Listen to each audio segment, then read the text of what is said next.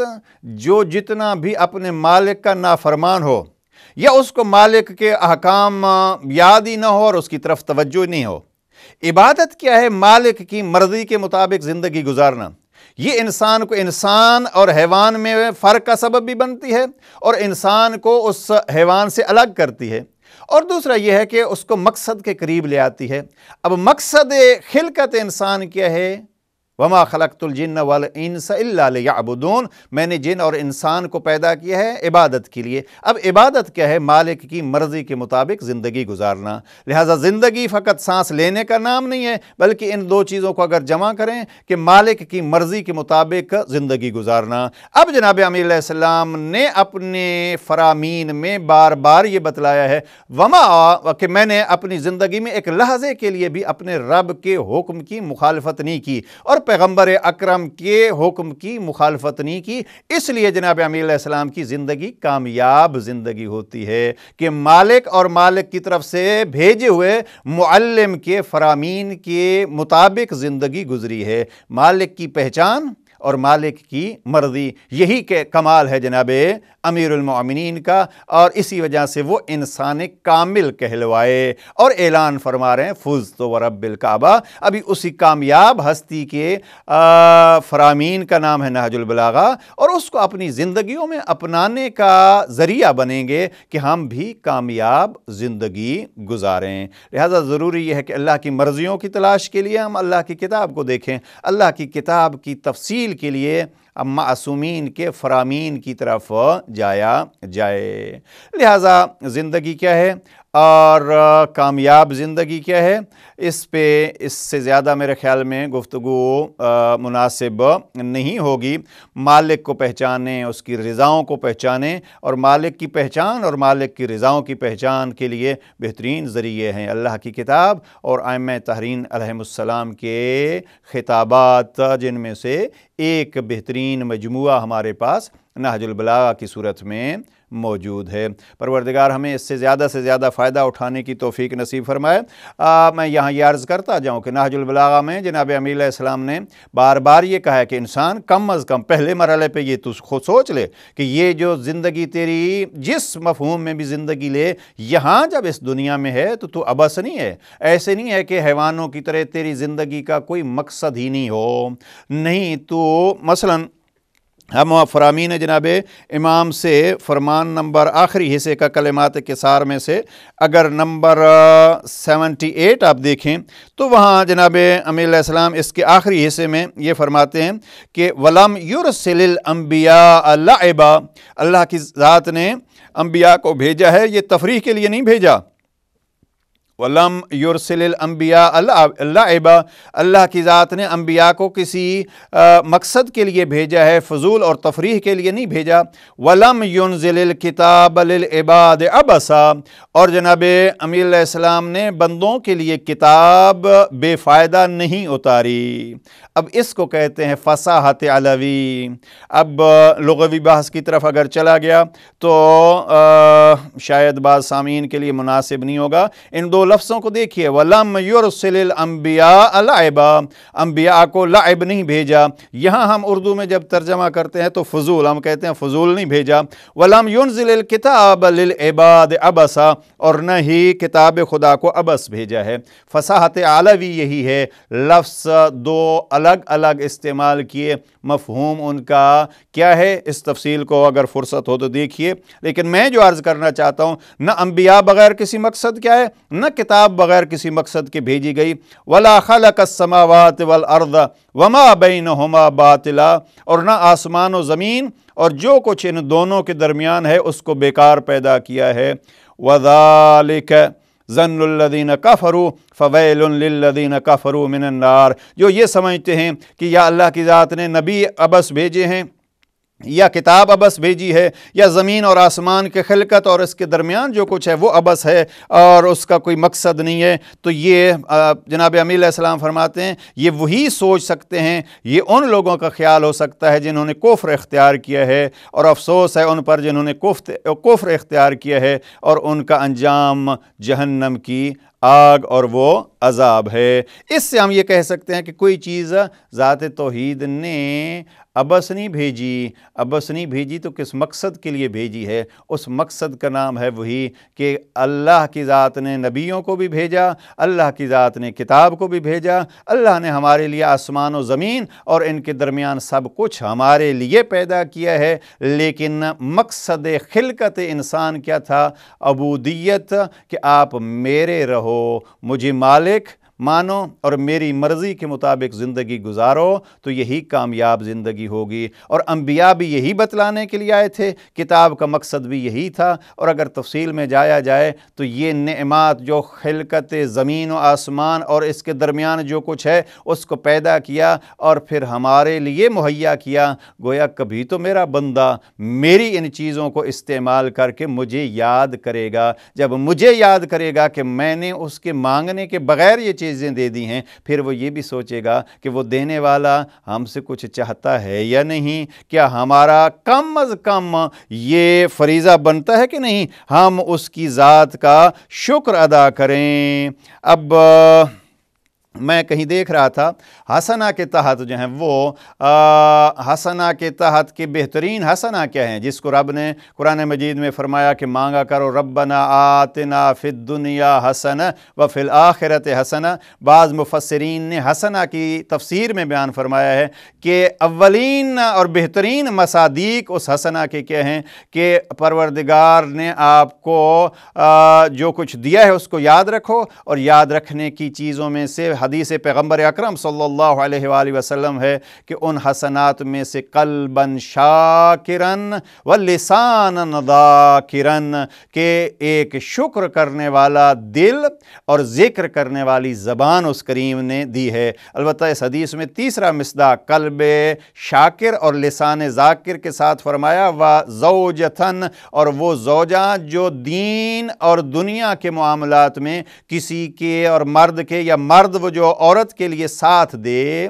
وہ بھی حسنات میں سے ہے، یعنی قلب شاکر ہو، لسان ذاکر ہو، اور پھر اس دنیا میں اور آخرت کی زندگی میں کامیابی کے لیے راہوں میں مددگار، جس کو شوہر یا بیوی کہا گیا ہے، یہ فرمان پیغمبر ہے۔ تیسرا مصداق، علماء فرماتے ہیں یہ فقط 3 مصداق ہیں، بہت ساری چیزیں بہت ساری احادیث میں بیان ہوئی ہیں، لیکن پروردگار اگر یہ 2 چیزیں لساناً ذاکراً قلباً شاکراً اور زوجہ جو دین اور دنیا کے امور میں ساتھ دے تو یہ حسنات میں سے بہترین مصادیق ہیں۔ اور زمین و آسمان میں جو کچھ اس نے پیدا کیا، اگر ہم اس میں فکر کریں گے تو اس فکر کے ذریعے سے پھر ہم شکر بھی کریں گے، تو یہی چیز گویا ایک رب کی طرف پلٹنے کا ذریعہ بن جائے گی۔ وَلَا خَلَقَ السَّمَاوَاتِ وَالْأَرْضَ وَمَا بَيْنَهُمَا بَاطِلًا۔ اس فرمان جناب امیر کو ذہن میں رکھیے، جناب امیر علیہ السلام کا یہ فرمان نمبر 78 نہج البلاغہ کا آخری حصہ۔ یہ کسی نے قضاء و قدر کا سوال کیا تھا، اور اس قضاء و قدر کے سوال کے جواب میں آخر میں جناب امیر علیہ السلام نے یہ بیان فرمایا ہے۔ اس سے زیادہ اس فرمان پہ ہمیں کچھ عرض نہیں کرنا، بس اتنا عرض کر رہا ہوں کہ ہمیں یہ معلوم ہونا چاہیے کہ ہماری زندگی فضول نہیں ہے، بلکہ اس زندگی کا کوئی مقصد ہے، اور جب مقصد معین ہو جائے تو پھر کیا کرنا ہوتا ہے، انشاءاللہ اس موضوع کو ہم آگے لے کے چلیں گے۔ ایک فرمان جناب امیر علیہ السلام کا یہیں اور بیان کر دوں۔ جناب امیر علیہ السلام نہج البلاغہ کے خطبہ نمبر 62، میں بارہا یہ عرض کر چکا ہوں، میں نمبر جب بتلاتا ہوں تو میں زیادہ ترجمہ مفتی جعفر حسین مرحوم اس کے مطابق جو ہیں وہ نمبر جو لیے گئے ہیں، اور اس وقت جو آخر میں نہج البلاغہ چھپا ہے مرحوم شیخ محمد تقی ششتری کا 14 جلدوں میں موضوعاتی، وہ بھی یہی نمبر خطبات کے وہی استعمال کرتے ہیں جو مفتی جعفر حسین مرحوم نے اپنے ترجمے میں استعمال کیے۔ لہٰذا جب ترجمے میں کہیں نمبر آپ دیکھنا چاہیں تو مثلا مولانا سید ذیشان حیدر جوادی مرحوم کا ترجمہ ہے، اس میں یہ نمبر جو ہے وہ میں جو 62 کہہ رہا ہوں وہاں وہ 64 ہے، بس 1-2 نمبرز کا جو ہے وہ فرق ہوتا ہے جو لوگ مطالعے کا شوق رکھتے ہیں۔ انگلش میں بھی اکثر جو ہے وہ وہی 64 ہی ہوگا، اور ہم جو اسلامک تھوٹ کی طرف سے نہج البلاغہ پرنٹ ہوا ہے وہ ہم نے مفتی جعفر حسین مرحوم کے نہج البلاغہ کو مد نظر رکھتے ہوئے نمبرز دیے ہیں، تو وہاں انگلش میں بھی یہ نمبر 62 ہی ہوگا۔ جملہ فقط ایک ہی نقل کرنا ہے۔ جناب امیر علیہ السلام فرماتے ہیں وَعَلِمُوا أَنَّ الدُّنْيَا لَيْسَتْ لَهُمْ بِدَارٍ فَاسْتَبْدَلُوا فَإِنَّ اللَّهَ سُبْحَانَهُ لَمْ يَخْلُقْكُمْ عَبَثًا وَلَمْ يَتْرُكْكُمْ سُدًى۔ جناب امیر فرماتے ہیں اللہ نے تمہیں بیکار پیدا نہیں کیا، اور نہ اس نے تمہیں بے قید و بند چھوڑ دیا ہے۔ اب جب ہمیں یہ معلوم ہو کہ ہم نہ بیکار پیدا ہوئے ہیں اور نہ ہی ہمیں بغیر کسی قید و بند کے چھوڑ دیا گیا ہے، اس وقت ہم دیکھیں گے ہماری زندگی کا مقصد کیا ہے اور ہم اس مقصد کو کس حد تک حاصل کر رہے ہیں۔ بہرحال آج چونکہ دن تھا کرسمس کا، اور میں یہ سوچ رہا تھا کہ چند فرامین جو جناب عیسیٰ کے متعلق ہیں ان کو بیان کیا جائے، لیکن اب وقت کے دامن میں گنجائش نہیں ہے۔ جو مطالعے کا شوق رکھتے ہیں ان کے لیے یہ میں گزارش کروں گا کہ معصومین علیہ السلام کے کلمات پر مبنی ایک اچھی کتاب ہے، بارہا اس کا حوالہ دے چکا ہوں، تحف العقول ابن شعبہ، وہ میں لایا تھا، اور یہاں فرامین جناب عیسیٰ کے 2 اعتبار سے یہاں آخر میں بیان کیے گئے ہیں کہ جناب عیسیٰ کو رب کی طرف سے احکام کیا صادر ہوتے ہیں، اور ان کو کہا گیا مناجات اللہ عز و جل عیسیٰ ابن مریم، اور کچھ ہیں کہ پھر جناب عیسیٰ نے انسانوں کو کیا مواعظ بیان فرمائے، مواعظ المسیح فی الانجیل وغیرہ، ومن حکمہ، حکمت جناب عیسیٰ کیا ہے، لیکن وقت کے دامن میں گنجائش نہیں ہے۔ نہج البلاغہ میں بھی جناب امیر علیہ السلام نے جناب عیسیٰ کو کن پیارے الفاظ میں یاد کیا ہے، وہ بھی ایک جب انبیاء کا تذکرہ کیا ہے تو اس میں جناب عیسیٰ کا خصوصیت کے ساتھ تذکرہ ہے، اور اس تذکرے کو میں یہ خطبہ نمبر خطبہ نمبر 158 ہے۔ یہاں جناب عیسیٰ کا تذکرہ جناب امیر علیہ السلام نے بیان فرمایا، جناب داود کا تذکرہ ہے، اور پھر جناب داود کے بعد جناب عیسیٰ کا تذکرہ ہے۔ قلت فی عیسیٰ ابن مریم علیہ السلام فَلَقَدْ كَانَ يَتَسَوَّدُ الْحَجَرَ وَيَلْبَثُ الْخَشِنَ، جناب عیسیٰ کا بستر کیا ہوتا تھا اور کھانا کیا ہوتا تھا۔